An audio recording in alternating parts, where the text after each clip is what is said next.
కావ్యకంఠ గణపతి ముని అరుణాచలం వెళ్లారు, తిరువన్నామలై వెళితే వారితో పాటు వారి తమ్ముడు కూడా వచ్చాడు. ఆయనకి జఠరాగ్ని ఎక్కువ. ఆ పిల్లాడు అన్నయ్య ఆకలిస్తోంది అంటున్నాడు. ఆ రోజున ఏకాదశి తిథి. అందుకని పాపం ఆయన దగ్గరున్న డబ్బులతో ఓ డజనో 2 డజన్లో అరటిపళ్ళు కొన్నారు. వాడు అన్ని తినేశాడు. తినేసి ఇంకో గంట అవ్వలేదు, అన్నయ్య ఆకలేస్తోంది అంటే ఆ రోజు ఆయన పాటించిన ఆచారం అటువంటిది. బ్రాహ్మణులు ఉన్న అగ్రహారానికి వెళ్లి ఇళ్ల ముందు నిలబడి భవతి భిక్షాందేహి అంటూ యాచన చేస్తున్నారు. అన్నం పెడితే తమ్ముడికి పెడదామని. ఆ రోజు ఏకాదశి. ఎవ్వరు బయటికి వచ్చి అన్నం పెట్టలేదు. వీడు ఏడుపు. ఒక ఇంటి ముందు వెడుతున్నారు. ఆ ఇంటి అరుగు మీద పడుకున్నాడు వృద్ధ బ్రాహ్మణుడు. ఆయన గభాలను లేచి కావ్యకంఠ గణపతి మునిని పట్టుకుని అన్నాడు, బాగా దొరికావయ్యా. నా భార్యకు ఒక నియమం ఉంది. అందరూ ఏకాదశి వ్రతం చేసి మరునాడు ఉదయం ద్వాదశి నాడు పారణ చేస్తే నా భార్య ఏకాదశి నాడు రాత్రి భోజనం చేస్తుంది. కానీ భోజనం చేసే ముందు ఆవిడకు నియమం ఉంది. ఆవిడ ఎవరైనా ఓ 2 బ్రాహ్మణులకు భోజనం పెట్టుకుంది.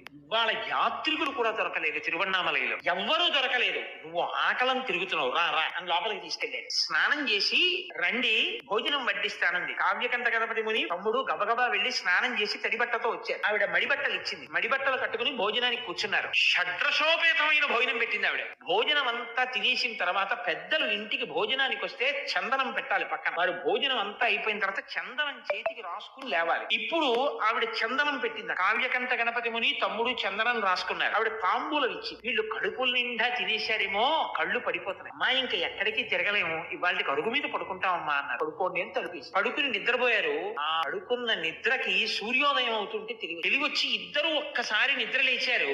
అమ్మయ్య, రాత్రి ఈ తల్లి కదరా మనకు అన్నం పెట్టింది అనుకుని అరుగు మించి లేచి చూశారు. అది వినాయకుడి గుడి, ఇక్కడ ఇల్లు లేదు. వాళ్ళు తెల్లబోయి, రాత్రి మనం షడ్రసోపేతమైన భోజనాలు తిన్నాం, ఇక్కడ ఎవరో ఒక తల్లి మనకు అన్నం పెట్టింది, ఏదా తల్లి ఏది, ఆ ఇల్లు ఏది అని చూశారు. ఒకవేళ కలకన్నామా అని. రాత్రి ఆవిడిచ్చిన తాంబూలాలు వాళ్ళ పక్కనే ఉన్నాయి అరుగు మీద, ద్రవ్యంతో కూడా. ఇప్పుడు చెప్పండి, ఎవడు ఆర్తితో ప్రార్థన చేసి ఎవడు ఆర్తితో పూజ చేస్తున్నాడో వాడు నోరు తెరిచి అడగవలసిన అవసరం లేకుండా వాడి అవసరాలు తీర్చడానికి భగవంతుడు వాడి వెంట తిరుగుతుంటాడు. వాడికి ఈశ్వరుడి యొక్క అనుగ్రహం ఎప్పుడూ కలుగుతుంటుంది. దానికి ప్రకటనలు అక్కర్లేదు, దానికి ఏమీ అడ్వర్టైజ్మెంట్లు ఉండవు.